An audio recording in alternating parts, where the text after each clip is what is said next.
Hey guys, Tisha here. Welcome back for another book read. We are starting off with something new, and it is Counting the Cost. It's a memoir from Jill Duggar. I don't know what this is going to look like because in looking at her first chapter, it's several pages. So I might do this as a part A, a part B, depending on how long it takes. So let's begin.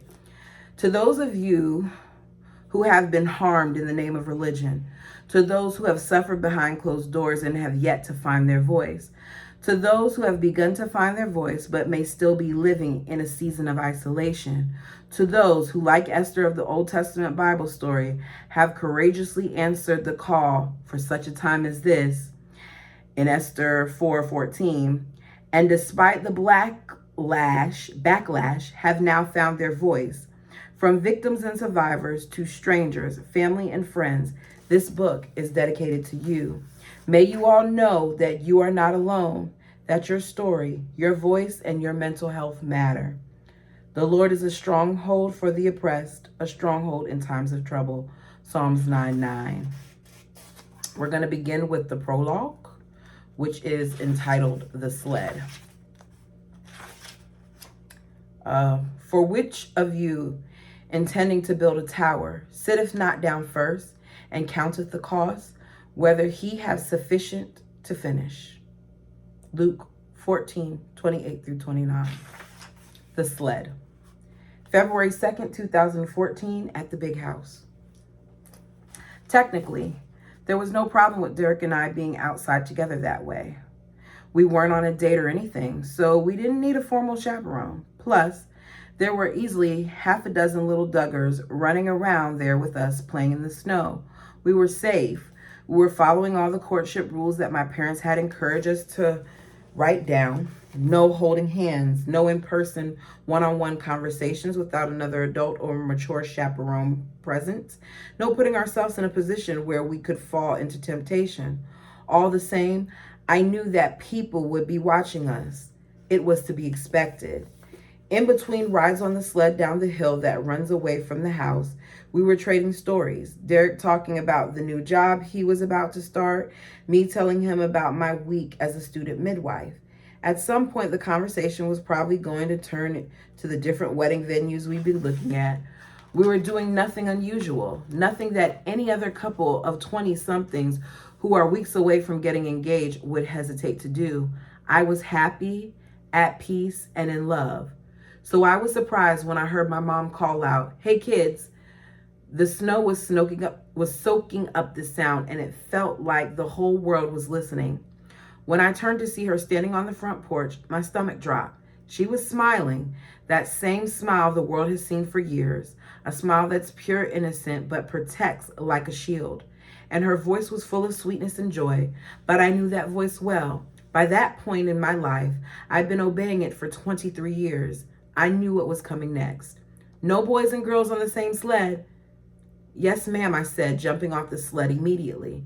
But Derek didn't move. At least, he didn't back away from the sled, the scene of our crime. Instead, he was looking around, the scene of their crime, because they were sitting on the same sled. He was trying to figure out who my mom could have been addressing like that. Some of those little Duggars, maybe. A second passed, then another. Finally, he stopped searching. His face shifted from curiosity to something like bewilderment. He turned back to the big house, called out, "I'm sorry, Mrs. Duggar," and got to his feet. I was grateful that he had gotten off on the other side of the sled from me, making sure it was between us, so that all the eyes that were currently upon us could see that we were not being disobedient. I wonder what he was thinking in that moment. "I'm sorry," I said quietly to him. "I should have known better." Derek smiled. It's no big deal, Jill, really. But the bewilderment, oh my goodness, y'all. I'm on page 2 and I'm already doing what I do. Jacking up the words.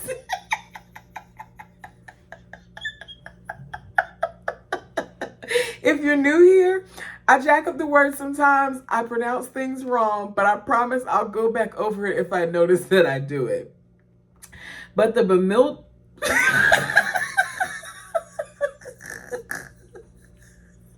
Okay, I can say it. The bewilderment was still there. I could see it in his eyes. One thing about growing up in the Duggar family, I saw a lot of bewilderment in a lot of different people's eyes.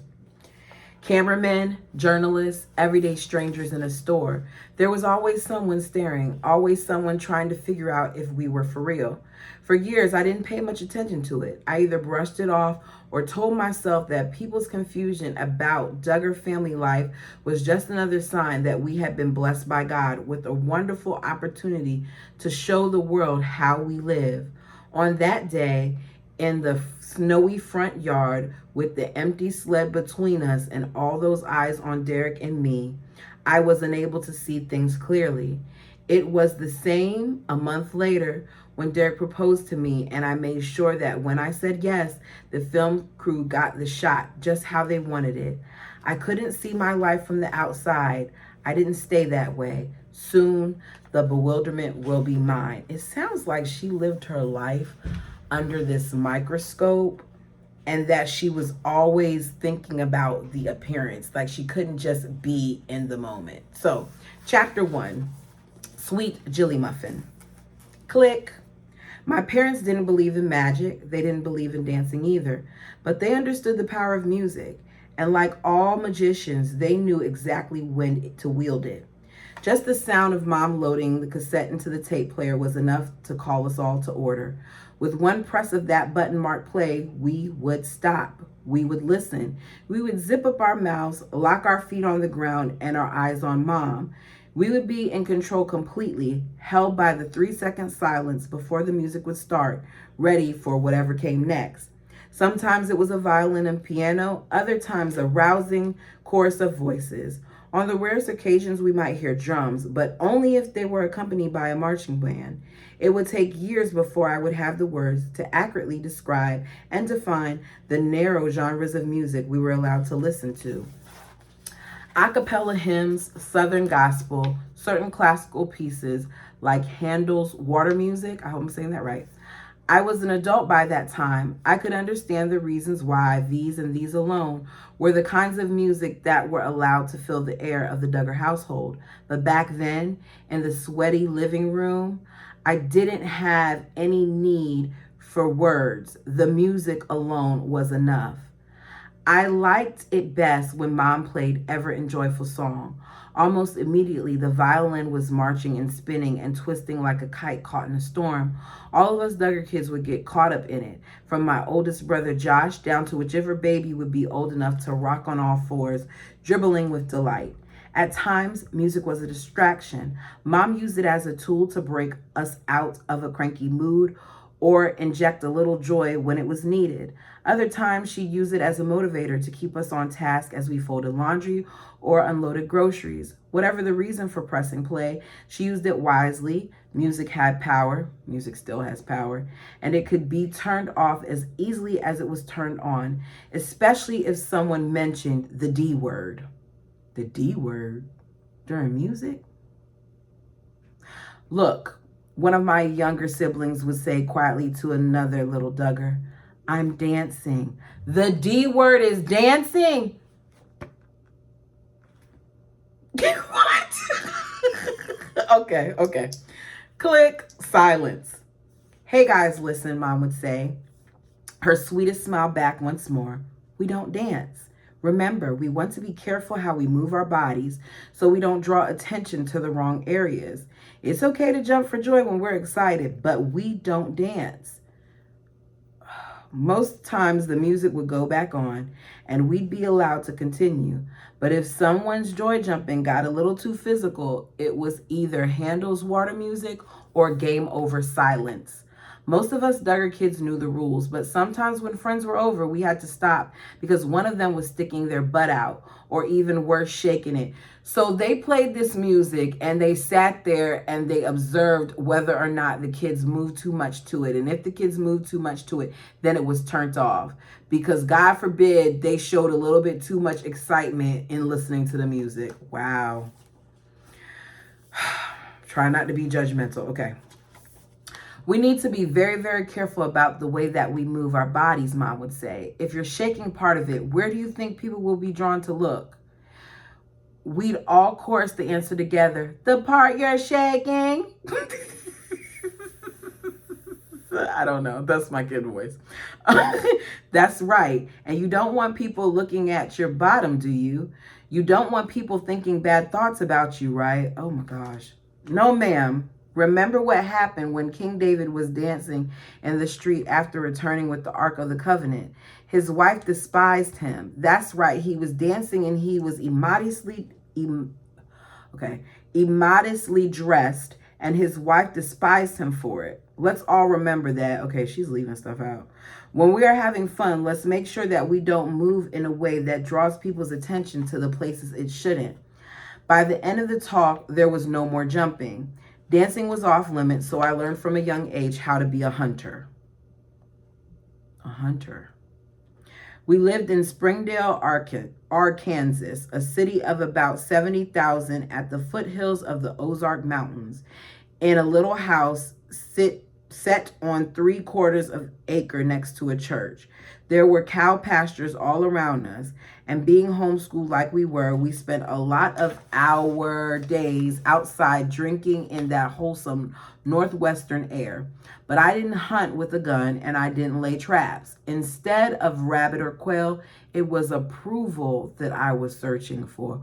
Oh, so she's saying she's the hunter of approval. And by the time I was old enough to balance a baby on my hip while I folded laundry, which I'm guessing was sometime around 7 or 8 years old, I was hands down the best approval hunter in the whole Duggar family. When it came to getting a nod of acknowledgement or appreciation from Mom or Pops at dinner table, or best of all, being singled out for direct praise for listening intently while sitting perfectly quiet and perfectly still on one of the mauve pink living room chairs during family Bible time at the end of the day, I tried my hardest to stand out as the most mature child in the room. Whenever the tape player would turn on and we were jumping for joy, I always made sure that my movements were perfectly modest and that my jumping was perfectly straight. There was no wiggle whatsoever in my butt, no risk at all that music would be turned off on my account. Stop, guys, Pops might say when it was Bible time, and Joy would be doing somersaults on the floor, and the twins either set would be wrestling for the best position on the couch. You look like a can of worms. Look at Jill. She's got her notebook and her Bible out, and she's ready to go. I wanted to be the good girl. I tried to be the perfect daughter, and my goal to be good and perfect even earned me a special pet name that only my parents used.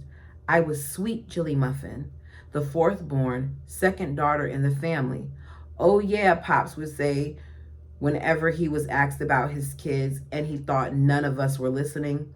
Jill's so sweet, so kind and caring. Out of all my daughters, she's the most like Michelle.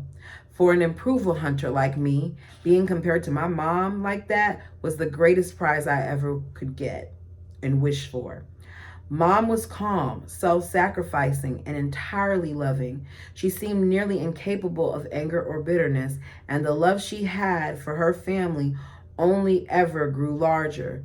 With every new birth and additional sibling welcomed into the Duggar family, my respect and admiration for my mom only ever increased. And Pops, my dad, Jim Bob Duggar, well, that story is not too different either. From a young age, I looked up to him.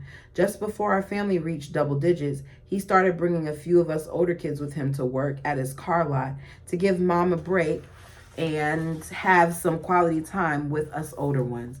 He loved spending time with us and told us often that we were his number one hobby. I never tired of being around him, and it was a treat whenever we got to go with him to work. I'd watch him interact with customers, treating them well, being honest about the vehicles he was selling, and going the extra mile to help make things right on the rare occasions he ended up selling a lemon. And I knew that he was a good man. He was the same honest, upstanding Christian man at work as he was whenever he was talking with us kids at home. He was the head of the household, and that was the way it was supposed to be. So being sweet Jilly Muffin was easy for me. The role of perfect daughter didn't feel like a role at all. It was who I was, who I wanted to be. In a family with as many kids as we had, 12 by the time I was 9 years old. Whoa. 12 by the time she was 9. There's a set of twins, which means that her mother was pregnant every single year at this point. Good grief. Good grief. Chaos was never too far away, and the opportunities to help out and be of service to the family were ever present. There was always a younger sibling who needed feeding, dressing, or bathing, and when I'd help all I could, I would play by filling an old medicine dropper bottle with watered down Kool-Aid, put it in my kid-sized apron with a few other items from my nurse playset, and do my rounds. Are you okay? I asked each of my siblings in turn. Do you feel sick at all? Let me give you a little something to help. I was delighted when my parents introduced what became known as the buddy system. Basically a way for the older kids to make sure that they're watching out for the younger kids because they keep having all these kids. That's not what it says, but each of us older kids would be given a younger sibling to help feed, dress, and bathe, as well as to sit next to and buckle up when we went out anywhere in our 15-passenger van. I was the first one to sign up and get my own buddy, and I happily looked after my little sister Joy from when she was around 1 year old, and then my brother James when he came along. I was a 10-year-old girl whose parents trusted her with their precious babies. I felt like a little mom. I couldn't have been happier. Mom was the most amazing teacher, whether it was making flaky pie crust for Pop's favorite pumpkin pies or learning how to curl my hair just right. I relished any opportunity to learn from her. Spending time with Mom made me deeply happy, and an invitation to join her for a one-on-one outing to run errands, which often meant staying out way past bedtime, would leave me smiling inside for days. Mom was a role model too. She always prioritized us kids and would wake up around the clock to care for us even if we were sick. Even when she was sick herself, she'd be awake all hours, dosing meds, handing out our popsicles, and bringing us wet rags to cool our fevers. In the highs and as well as lows, she taught me what it meant to be a mother. All I had to do to gain my parents' approval was to behave in a way Mom and Pops expected. And in the Duggar household, there were opportunities to remind us kids of those expectations and rules from sun up to sundown. Mom homeschooled us during the day, and Pops rounded off each evening by sitting in the living room or in the hallway between the girls and boys. Bedrooms and reading from the Bible as he talked to us about character and sin and everything else that mattered in life. As a young child, I never experienced my parents as overbearing or domineering. Instead, in my young eyes, they were about as loving and fun and wonderful as any girl could hope for. At the end of each day, they'd write us notes, affirming and encouraging us for whatever we'd done well that day. Being kind to a sibling, working hard at our schoolwork, making the extra effort to help out. I never felt the need to push against their rules, and I never found either of my parents restrictive or constraining. If anything, I was grateful for the boundaries they laid down for our family. Even though I knew my parents were powerful and able to protect us, I was aware that there was a world beyond the land we lived on or the used car lot that Pops owned. And the world, as they reminded us over and over, was full of dangers and temptations and traps. Out there, my parents' protection could only go so far. Careful, girls. Let's be modest. Keep your dress down or tucked into your pantaloons. Pops didn't have to remind us often, but sometimes When we'd be heading out on a bike ride, one of my younger sisters might need to be told. Whenever that happened, I checked myself as a matter of course. Most of us would. We knew how important modesty was. None of us wanted to be accused of being revealing. As girls, Mom made almost all of our clothes, and we only ever wore full-length skirts or dresses. All that dress fabric made cycling so difficult. Mom made us all full-length pantaloons to wear underneath. I appreciated my parents' careful eyes as they checked us for modesty. That would be so annoying because you're constantly being watched for every little thing. It's kind of like nitpicking. I get you want your kids to dress a certain way and to be modest, but good gracious if you're not making them self-conscious about their appearance. As I grew older, the fear that I might be immodest and cause someone to think bad thoughts would only get stronger. See? It was even more difficult to stay modest the first time we went to a beach. We were visiting family in Savannah, Georgia, and took a trip to the beach one day. It was hot, and even though I was 8 or 9, it was my first time seeing the ocean, my first time tasting salty air or feeling the sand between my toes. My first steps were cautious, like an astronaut on a new planet, but I loved it instantly. But I was also troubled. That trip to the beach was my first time seeing so many people wearing bathing suits in public. Even though my parents had been careful to take us to the quietest corner of the quietest beach, I could still see people in the distance wearing what looked to me like practically nothing. A few couples, lots of families. I didn't want to get any bad thoughts into my head, so I tried not to stare, but it was hard not to, and I worried for Pops and my brothers. Us girls have been told how much harder it was for boys to keep their thoughts pure. What? Y'all, they gonna make me mad. I couldn't imagine the battles they were fighting out there on the sand. Still, the beach was a new experience for all of us kids, and it brought out a different side of my parents as well. Soon, they were caught up in the fun of the moment, cheering the little ones along as they ran and tumbled and played tag with the waves. We were all having fun playing in the shallow water, and like my parents, I got a little lost in the moment too. The spell broke when I saw someone walking over towards us. It was a girl about my age, and she was heading right for us, riding the small waves on her boogie board. "Why are you wearing those clothes to swim?" she asked when she was close enough to get a good look at us. "Why are you not wearing a bathing suit?" Well, I said, caught between the fear of a lie and the awkwardness of talking to someone who was wearing little more than underwear in public. We didn't plan on coming here, so we didn't bring anything else with us. The girl stared at me for a while she took in my long dress with its now sandy hem and my blouse with its sleeves that reached almost to my elbows. I tried not to look at her golden skin. I kept my eyes on the waves instead. I was grateful when the question stopped and she ran back to the waves. That day on the beach wasn't the first time I talked with someone who was different from me, but is one of the earlier memories that stands out the most. It was one of the first moments that I remember feeling awkward about the difference between the safety of my family and the strange lands beyond it. I tried not to dwell on it too much. I told myself that whenever we were in situations like that, where we stood out, it was an opportunity to be a positive example to others just by living life and showing others how true conservative Christians should live, set apart and unpolluted by the world. We had a decent amount of friends, but those that we spent the most time with were all people my parents knew from our home church or were people with similar beliefs. On the rare occasions that I was given permission to visit one of their houses for a play date with my parents, though never on my own, always in the company of one or two of my siblings, I started noticing little things. Some families listened to music that had drums in it. Some allowed their girls to wear cycle shorts when it was hot and they were having a water fight outside. Oh, you can't really see it because it's in black and white, but that is a picture of them at the beach that day. And it says 2001. So of course they would be approached because all the girls look like they're wearing the same clothing.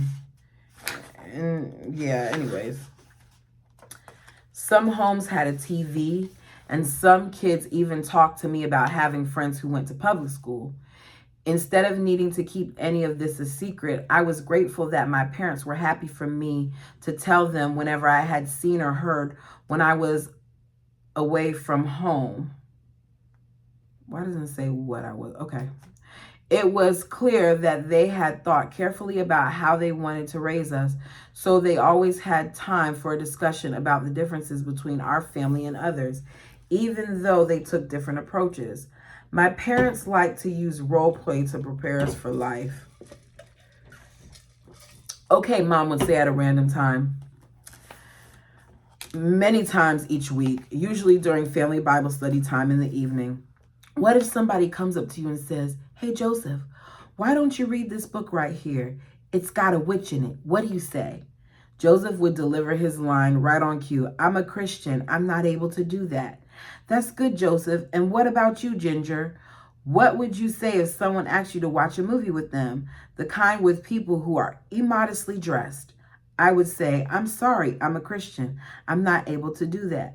Mom's smile would turn up extra bright and we get a clap. Y'all, I'm trying here. That's right. And remember what we say to ourselves about the choices in front of us. This time it would be all on us to reply, our voices sing-songing in unison. Others may, we may not. Mom's way of instructing us was true to who she is, a homemaker and a full-time mama who knew how to nurture her babies with patience. Pops joined in the role play games as well, but his approach was slightly different. He operated like a teacher or preacher, using illustrations to make his point, but mixed in a little politician and salesman who knows how to work a room. When it was his turn to mold us into the young men and women he envisioned, he was able to capture our imaginations by breaking down the challenges ahead of us into simple binary choices. "You've got the world over here," he would say during Bible time, holding his left arm away from his body and then thrusting his right hand far out into the other direction. "Christianity is over here. There's a line between them. Do you want to get as close to that line as you can? Do you want to walk so near to it that you might possibly be pulled into the world? Or do you want to steer as far away from it as you can get? I want you to picture yourself on a table," he would explain. "It's much easier for somebody to pull you off the table than for you to pull them up it. Now picture yourself with 2 or 3 people up there on the table with you. Maybe then it's a little harder for someone to pull you down and a little easier for you to pull that person up on the table with you. That's how it is in life. And it's why you need to be careful who you spend your time with. Like my mom always told me, show me your friends and I'll show you your future." His lessons made an impact on me. They worked on my siblings as well, because whenever Pops was walking with us like that, whenever Pops was talking with us like that, his voice, a blend of warmth and warning, the whole room was silent. I'm going to be honest with y'all. I never cared for their father. I never cared for their father. And I always felt like Michelle's voice was fake. But after all these years, I just believe that that's just her voice. That's who she, that's just it. There were lots of mini sermons and stories, but one always stood out more than most. I was about 12 or 13 when I went to a seminar, Pops told us. That was when I first heard about the power of music and the dangers of rock and roll. It's not just the lyrics, but the music itself. When the drums get going, the backbeat has so much power over us, it can control us. That night when I arrived home, I realized that the music I had been listening to was not Christ-honoring, because it was basically rock music with Christian words added on. I felt so convicted that I immediately got my 8 tracks and took a hammer and busted them. I remember when they played different music at my old church, and they rewinded it so you can hear like hidden messages behind the music and stuff. And I used to sneak certain music in, because when I lived with my mom, I was only able to listen to gospel, and it had me even wanting to throw out certain gospel music. I don't feel that way anymore though. Not to say that people don't do things, but I don't got time for all that. I didn't know what an 8-track was at first until Pops explained it. And I only ever heard rock music when we were out at a parade or a fair. Even my exposure to contemporary Christian music was limited at that time in my life, but I was captivated by the image of Pops being not much older than me, destroying his entire music collection because he wanted to follow God's lead in his life and live like a Christian should, set apart with convictions. He had said that I was like my mom, but there were so many things about my dad that I wanted to emulate too. The story became a kind of legend in our house, and we heard Pops repeated often. We liked that it was both practical and inspirational, and we could apply it in our own lives. We liked the idea of Dad taking a hammer to the devil like that, and we liked it because it marked the beginning of our family's involvement with a man named Bill Gothard, the man who had delivered the seminar that had made such an impact on Pops. Gothard was the founder and leader of the IBLP, the Institute in Basic Life Principles. And eventually, when the film crews an excited whisper and state, oh my God. When the film crews and excited whispers and stares from fans became a staple of our lives, the relationship between Pops and Gothard and his organization would become increasingly significant and increasingly complicated. But back in the days before we were on TV, things were simpler for us Duggars. We put into practice the lessons that Mom and Dad were teaching us, and we found our own ways of emulating our parents. For a while, all of us kids and our friends formed different clubs, like the What Would Jesus Do Club, where a bunch of my sisters and friends would gather to make WWJD bracelets and talk about handing them out to people. I had one of those bracelets. I had a few of them, actually. There was another group formed in which us girls all read and discussed a book called Beautiful Girlhood. My sister Jenna and, I don't know if that's her name, Jana, also formed a club that met in the shed and ate ice cream. I went to all of them regularly, especially hers. These clubs were good, but the one I really wanted to join wouldn't let me in, and that bothered me. One evening during Bible time, Pops told us that the local gas station had started selling pornography. We were all shocked and upset, and my older brothers Josh and John were determined to do something about it. They invited Stephen and Jeremiah, two of their fellow homeschool friends, and formed the Boys Christian Outreach Team, known as the Boycott Club for short. Their mission was clear. They planned to buy a load of Christian tracts, small leaflets explaining how to become a Christian, hand them out in town, and try to persuade everyone they knew to boycott the gas station. And if that wasn't enough, there was even a rumor that every time they met, they were going to eat pickles, and Josh was going to cover them with his own homemade seasoned salt, a legendary recipe that Josh made himself with Lowry seasoned salt, onion powder, lemon pepper, salt, pepper, and a few other secret ingredients. The Boycott Club was where it was at, and I was desperate to join, but no matter how much I begged or how politely asked, my application was refused on account of me being a girl. It was only when I offered $2 to join that the boys agreed that the rules could be bent a little for me. I was a little nervous before I attended my first meeting in the boys' bedroom. I was careful to sit perfectly still and silent as the 4 members sat in a circle, looking at the items Josh had placed on the floor in the middle. A locked money box, a small pile of tracts, a jar of dill pickles, and a container with his pickle salt inside. Okay, Josh said, calling the meeting to order. So first order of business is money. John, how much do we have? $19.59. A warm murmur of approval went around the room. And Stephen, can you update us on the tracts? Stephen bent over the pile of Christian literature in front of him and pulled out a couple. Some new ones came in the mail. I particularly liked this one about not being left behind on the day of judgment. Another warm murmur of approval. Good, said Josh. My dad says the gas station is still selling pornography, so we can keep encouraging people not to shop there. And with that, it's pickle time. I never had to look far to be reminded of the ways that our family was different from others.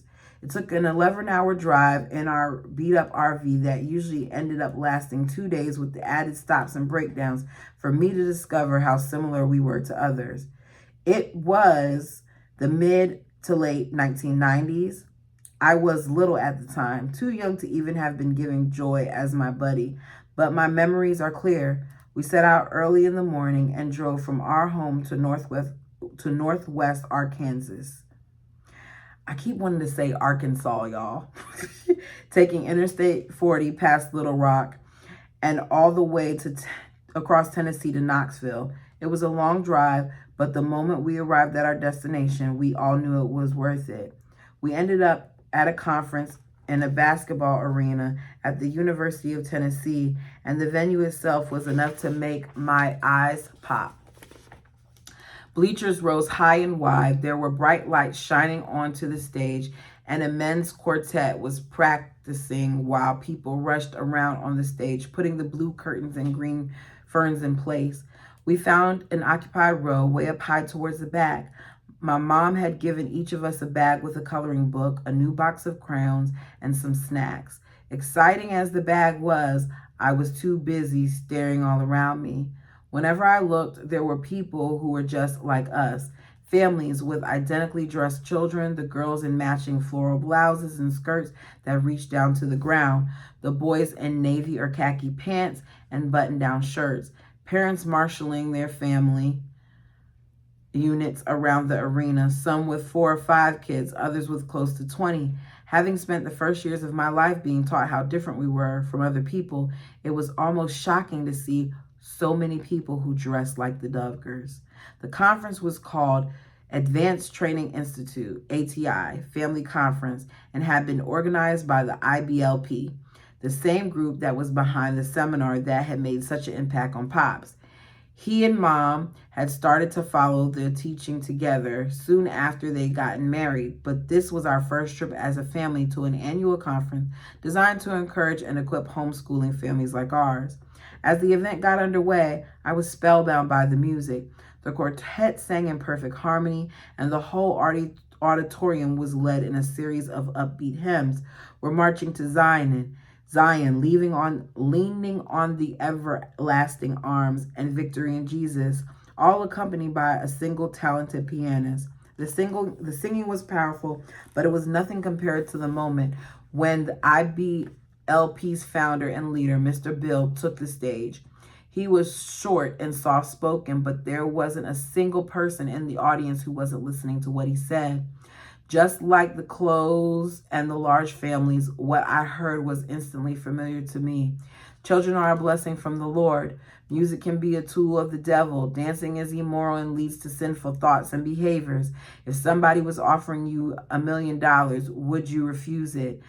That's what you're doing if you're standing in the way of God's plan for you to have more children. Reject children and you are rejecting the very blessing of God.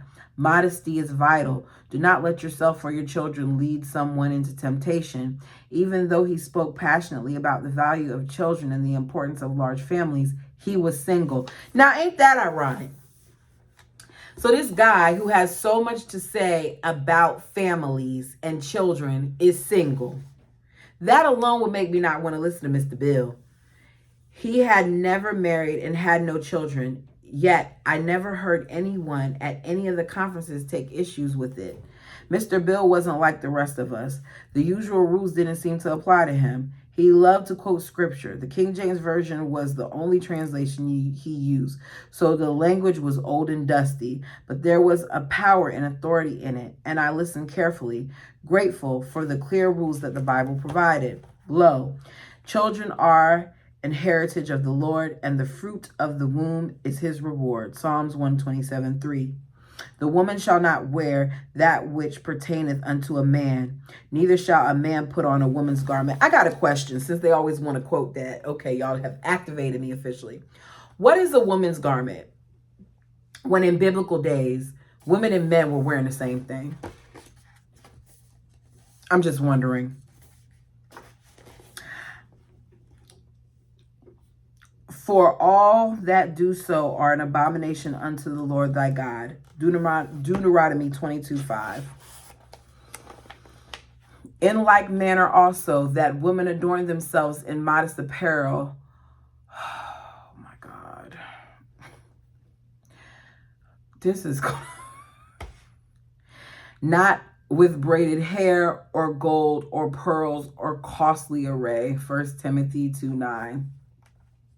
I was young, so I guess I only understood a fraction of everything I heard. And whenever Mr. Bill started talking about the 7 basic principles of design, authority, responsibility, suffering, ownership, freedom, and success, I zoned out.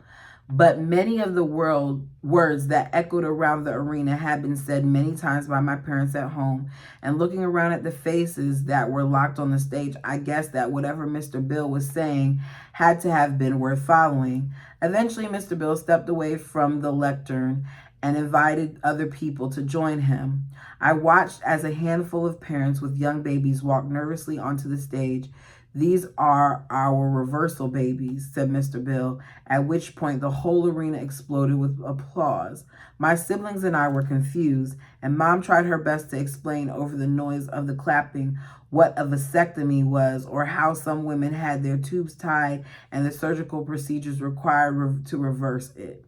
A lot of the details went over my head, but the whole place was full of joy that I didn't doubt for 1 minute that reversal baby was a very good thing. I didn't need any explanation when the next group of people were invited up. It was a family, a perfectly dressed dad leading a perfectly dressed mom with 8 perfectly dressed children followed on behind. They all smiled as they moved with grace and elegance across the stage, arranging themselves in perfect semicircle in front of the microphone. Mr. Bill interviewed the dad briefly about how his business was prospering and how his family was such a blessing, then stepped back as the family prepared to launch into song. The arena was silent. Every one of the 8 kids were smiling serenely as they sang. The harmonies were nothing less than perfect. This, I would later discover, was an IBL tradition, and they were a model family.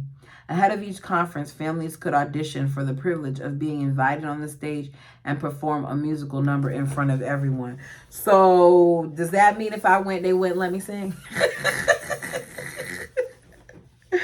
Some sang a cappella like his family. Others brought their instruments and played along. The music was always impressive, but it was only a part of what made a model family special. They had to be modestly dressed, have a lot of kids, homeschool all of them, and play the right kind of music to the right kind of standard. But there was more to it than that. Model families had to demonstrate the values that Mr. Bill was preaching. Over the years, I would learn from watching the model families parade on stage, as well as reading about them when they were profiled in the IBL newsletter, what it looked like when a family had devoted themselves to living a successful, God-blessed life. Watching that family as they sang and then listening to the applause once they had finished, it was clear that we Duggars were in some way short of perfection required to become a model family. When we played our instruments at home, the sound was sometimes painful to hear. We didn't keep a strict early to bed, early to rise schedule that we were told was essential to success. We could just get everybody dressed the same, but it wouldn't ever take long before someone spilled, smudged, or dribbled mess on their clothes. We weren't model family material, not yet at least. The IBL conference in Knoxville marked the beginning of a new era in my life. Before it, my world had been small. We were like settlers in a new hostile land. My life was almost entirely set at home. It was where we were schooled, where we played, and where we were taught how to live. Home was small, but it was a place of safety. It was our rock, and I knew every inch of it. The lands beyond it were vast and unknowable, best within hidden dangers that lurked like quicksand. I'm going to assume that this book is going to get better after chapter 1 because Love Times 3 got better after chapter 1, but I'm over here. Let's get to the good stuff. But that trip east changed the way I saw things. We were not alone in the world. There were others just like us out there, people who looked like us, sang like us, and dressed like us. For the few days that we were there, I had been able to let my guard down a little, and I was grateful for that. Mr. Bill and LP had brought us together. He had brought us home. I was delighted that our first trip to Knoxville was not our last. The annual conference became a regular fixture in our family calendar, and we also started attending other smaller IBL events throughout the year. Through these trips, I learned more about what it meant to live according to Mr. Bill's principles. See, this is when I have problems. You trying to sit here saying you're a Christian, but you're focusing more on what this man is saying than what the Bible that you supposedly believe in is saying. At first, my parents did not send us out to any kids groups, mainly because the groups cost money, but also because they preferred to keep us with them so we could get the full benefit of the teaching. I would sit and take copious notes on the importance of avoiding alcohol or submitting to the authority of my parents at all ages, even after marriage. Even after marriage? What? Each seminar would end with a call for people to raise their hands as a sign that they were pledging to follow whatever IBL principle had just been explained. I felt the pressure to prove my dedication to God, so it never took long before my hand was up in the air. The more of the meetings I attended and the older I got, the more my worldview was shaped. I studied the people around me, especially the young women who were a few years older. Their dress was always modest, but some of them dressed professionally and wore perfectly tailored suit jackets with dress skirts, while others preferred more simple clothing, no patterns or bright prints, just muted plain colors, no makeup, and maybe even a head covering. Most women I saw were smiling constantly, whether they were performing in their choir or orchestra or just walking around. To my eyes, they didn't just look happy, they looked nearly perfect. Theirs was a wholesome, complete life. I wasn't the only one paying attention or comparing myself to what I saw. One evening, not long after my first homeschool conference experience, one of the model families visited our area, and a local church hosted a small event for homeschooling families to hear them speak. The family played music and sang. Then the parents spoke about their daily routine and gave tips on how they raised their children. At one point, the mother explained a new concept that she had started teaching her younger kids. We have always taught our children to address us with yes, ma'am, or yes, sir, she said, but we decided to take it a step further and to teach them to say, yes, ma'am, I'd be happy to. As a Christian parent, it's our goal to raise godly, respectful, and obedient children. Our kids must learn to respect and obey their parents first, then eventually they will learn to respect and obey God. I looked at my parents. They were both listening intently. In the days that followed the event, my parents had us trying out the new concept at Bible time, role-playing. Yes, ma'am, yes, sir, I'd be happy to. In a short time, we had fully adopted the habit of our own. IBL wasn't the only expansion in our world at the time. My dad started to get involved into politics, successfully running for state legislator in 1998. Whatever it was in session, our whole family would move for 4 months to a rented house a little way outside of Little Rock, Arkansas.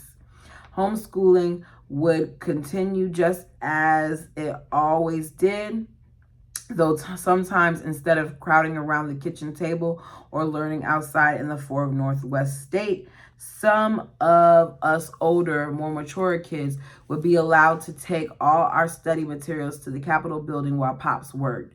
We tag along to the small committee meetings or occupy a corner of the balcony area while Pops worked on the floor below. We weren't the only ones doing it, and there were even a couple of homeschool families whose dads were down on the floor while the children studied on the balcony. We picked up on some of the politics, but I mostly enjoyed chatting quietly with my friends, eating candy and other special treats. Some of Pop's co-workers would give us. My brother Josh, however, was fascinated. He'd get dressed up in a suit and tie and wander downstairs when the session was over. We'd watch him swagger beside Pops, a 12-year-old politician in the making, shaking hands and talking about whatever bill had just been voted on. They called him Little Governor. Nike. That code word became just as powerful as the click of the tape player in the household full of Duggar toddlers. But while the press of the play button would send us into a blur of vertical motion, Nike had the opposite effect. Whenever it was called out, everybody immediately looked at their feet. Nobody hesitated, especially not the boys. For as long as I can remember, my parents warned us regularly about the dangers of sin. They told us that sin came in many forms like lying, stealing, disobeying our parents, or being a tattletale, which my parents called stirring up contention among the brethren. Good gracious. But perhaps the most dangerous and destructive sins of all were around sex and temptation. At first, when we were much younger, the lessons were simple and clear cut.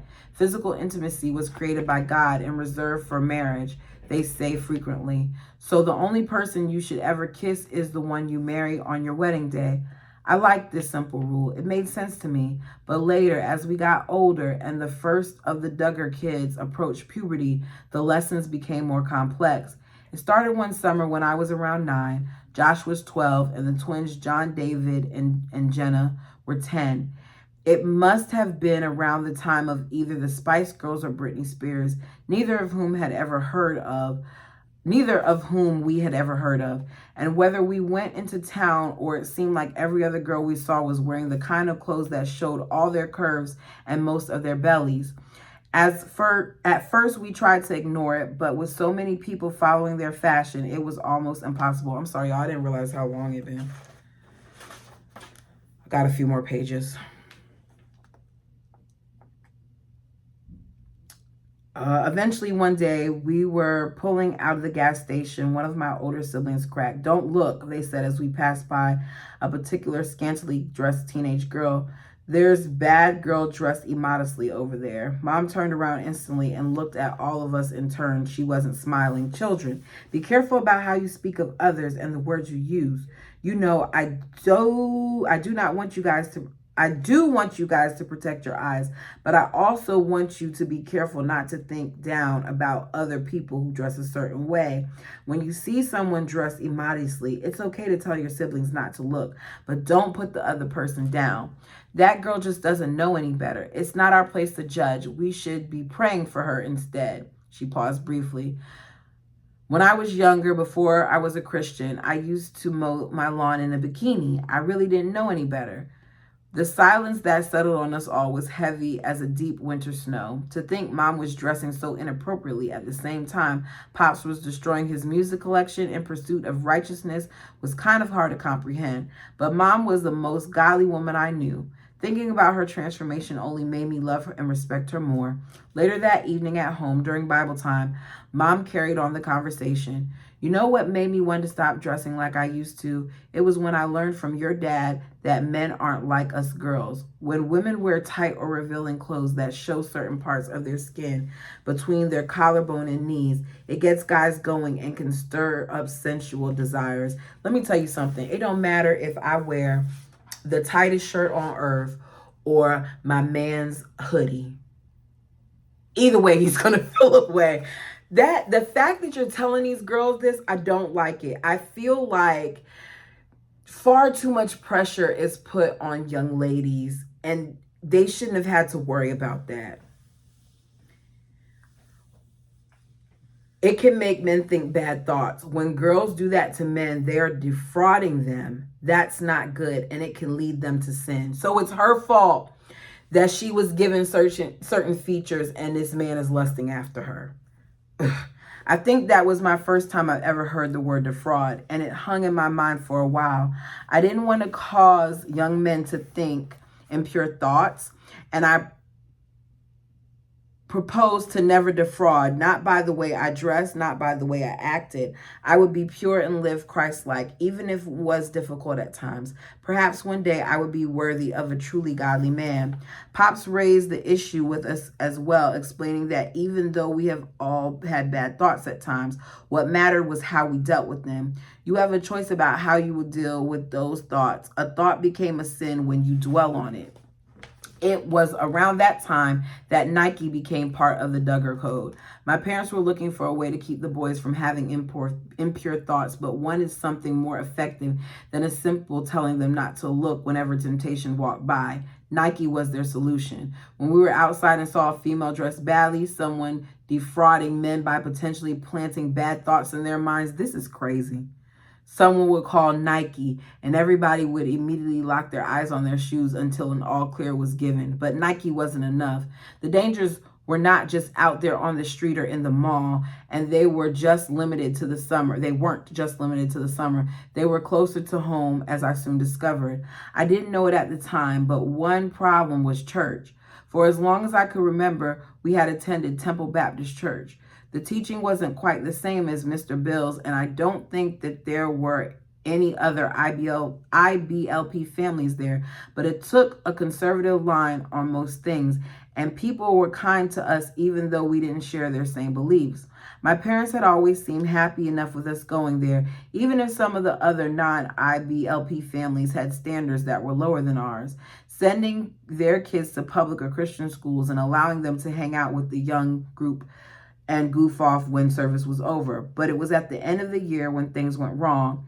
We attended a Christmas program at a different church and sat in silent horror as female members of the youth group, which no Duggar kid had ever been allowed to attend, performed dance. Later that night, Pops was somber as we settled down in our beds for Bible time. I am so sorry, he began, addressing us all about looking particularly at the boys. You should not have had to see that. I was wrong to take us there tonight. We won't be going back to that church ever again. No, that church event again. For a while, Bible time revolved around the theme of how hard it can be to do right, even in the Christian circles. Not every Christian held themselves to the same standards. Sometimes Pop said, you have to be bold and learn to stand alone. This must have gotten Mom and Pops thinking about Temple Baptist, because a short while later they announced that we had left and we were going to be a part of a new church that a pastor and a homeschool father was starting. Pops let the church meet in the trailer house that he owned, and right from the start, it reminded me of the ATI and IBLP conferences. I don't remember what I felt about us leaving Temple Baptist. Some of that time in my life is blurred. The memories pulled out of focus, but I do remember the afternoon when Pops and Mom called me into their bedroom and closed the door. I was 11 at the time, and they both looked pale and tired in ways I'd never seen them look before. I wonder if Mom had been crying. Hey, said Pops quietly. For once the words weren't coming fast and freely. He had to search for them, to hunt them down.